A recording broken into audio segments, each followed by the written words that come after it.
यह एक दुख दर्द कहानी है। एक इंसान के जीवन में ये घटना हुआ था।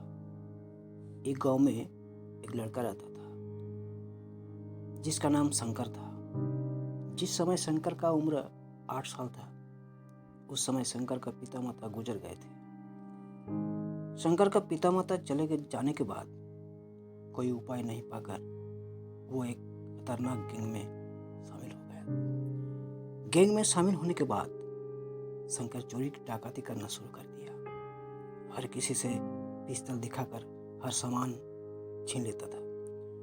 शंकर के जीवन में 15 से 16 लोगों को जान में मार दिया था। शंकर के नाम सुनते ही हर आदमी कांप उठता था। एक बार एक परिवार में चोरी करने गया। वो परिवार बहुत धनी परिवार था। उस समय शाम 8 बज रहा था। परिवार में घुसते ही शंकर पिस्तौल दिखाकर जबरदस्ती करने लगा। परिवार में एक 7 साल की बच्ची थी।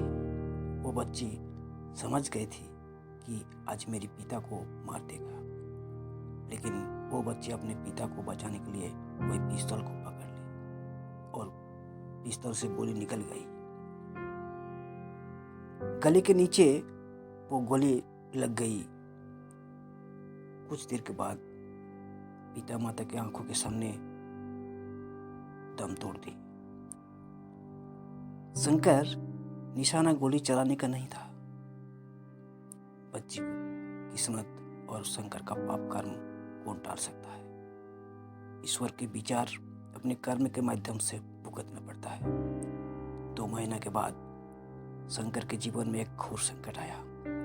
एक दिन एक परिवार में चोरी करते करते एक आदमी उसे पेट में चाकू मार दिया था। पेट में चाकू लेकर शंकर रात में एक आश्रम के भीतर घुस गया। आश्रम के भीतर एक संत बाबा रहते थे। उसे देखते ही शंकर के मुख से सारे बात सुनकर चाकू को निकालकर इलाज करने शुरू किया और वही संत बाबा शंकर से पाप कर्म छोड़ने का आदेश दिया। उस दिन से शंकर चोरी करना छोड़ दिया। कुछ दिन बाद शंकर एक लड़की से शादी कर ली और परिवार चलाने के लिए स्टेशन में कुली का काम करता रहा।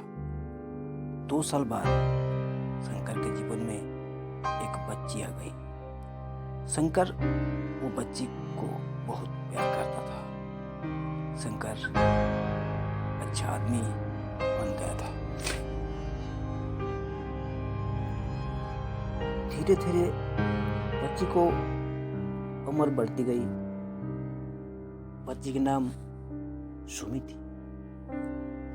शंकर बच्ची को स्कूल में भर्ती करवाया। कुछ दिन ठीक ठाक चलते रहा। अचानक एक दिन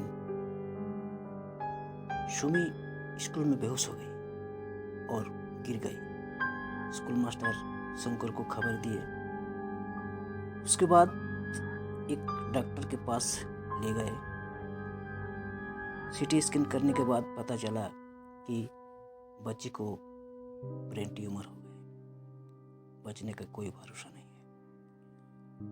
शंकर रोते रोते बच्ची को अपने घर ले आया और अपने किए हुए पाप कर्म को सोचता रहा।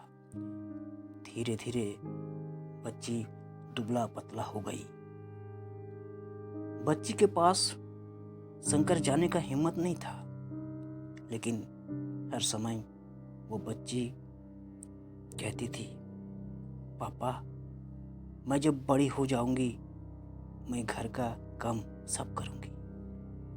शंकर रोते रोते कहता था, बेटी घर का काम के लिए तुम्हारी माँ है, तुम तो गुड़िया मेरी माँ, मैं तुम्हें एक अच्छे घर में शादी दे देंगे। रोते रोते अपने मुंह छुपा लेते थे और मन ही मन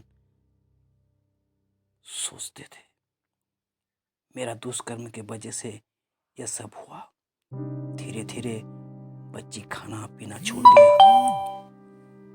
एक दिन शंकर अपने गुड़िया के लिए चूड़ी ले आया। घर में घुसते ही पता चला कि शंकर की गुड़िया दुनिया से चली गई। शंकर एक दृष्टि से अपनी गुड़िया को देखते रहा और रोते रोते मरे हुए गुड़िया के हाथों में वो चूड़ी पहना दिया और उसे मिट्टी में दफना दिया। उस दिन से शंकर पागल जैसा हो गया। रात में शंकर देखता है कि वो गुड़िया उसे कहती है, पापा मैं बड़ी हो गई, मुझे एक ड्रेस ला दीजिए ना। शंकर बर्दाश्त नहीं कर पाया, वो दारू पीना शुरू कर दिया। हर रोज जहाँ बच्ची को दफनाया है वहाँ जाके रोता रहा। यह कहानी बना हुआ कहानी नहीं है, एक इंसान के जीवन का एक असली कहानी है।